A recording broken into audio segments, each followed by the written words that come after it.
Doctor Bhimrao Ramji Ambedkar, যিনি B.R.. Ambedkar নামে পরিচিত, একজন ভারতীয় আইনজ্ঞ, অর্থনীতিবিদ, সমাজ সংস্কারক এবং ভারতের সংবিধানের প্রণেতা হিসেবে পরিচিত ছিলেন। তিনি দলিত ও প্রান্তিক মানুষের অধিকারের জন্য লড়াই করেছেন এবং ভারতীয় সমাজে বৈষম্য দূরীকরণে গুরুত্বপূর্ণ অবদান রেখেছেন। জন্ম ও পরিবার। ১. ভীমরাও রামজি আম্বেদকর। ভীমরাও রামজি আম্বেদকর ১৪ এপ্রিল ১৮৯১ সালে মধ্যপ্রদেশের মহু সামরিক ক্যান্টনমেন্টে, বর্তমানে ডাহ আম্বেদকর নগর, জন্মগ্রহণ করেন। ২. তার পিতার নাম ছিল রামজি মালোজি সাকপাল, যিনি একজন সেনা অফিসার ছিলেন। ৩. তার মায়ের নাম ছিল ভীমবাই। এবং ৪. তিনি ছিলেন তার পরিবারের ১৪তম ও শেষ সন্তান। শিক্ষা। ১. আম্বেদকরের শিক্ষাজীবন ছিল অত্যন্ত সমৃদ্ধ। ২. তিনি এলফিনস্টোন কলেজ থেকে অর্থনীতি ও রাষ্ট্রবিজ্ঞানে স্নাতক ডিগ্রি লাভ করেন।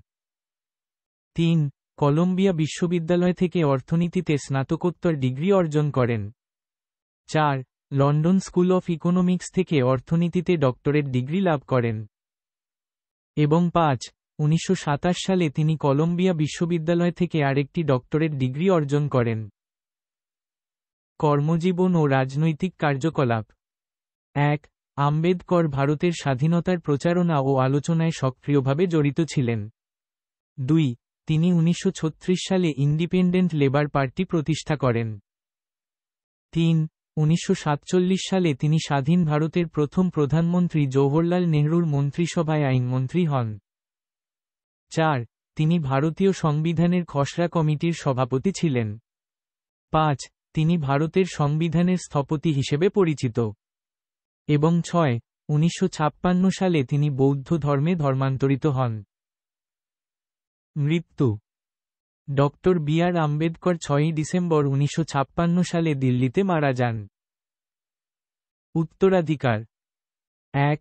আম্বেদকরের কাজ ও চিন্তাভাবনা ভারতের দলিত ও প্রান্তিক মানুষের অধিকারের জন্য আজও অনুপ্রেরণা যোগায়। ২. তিনি ভারতের সংবিধানের একজন মূল স্থপতি হিসেবে পরিচিত।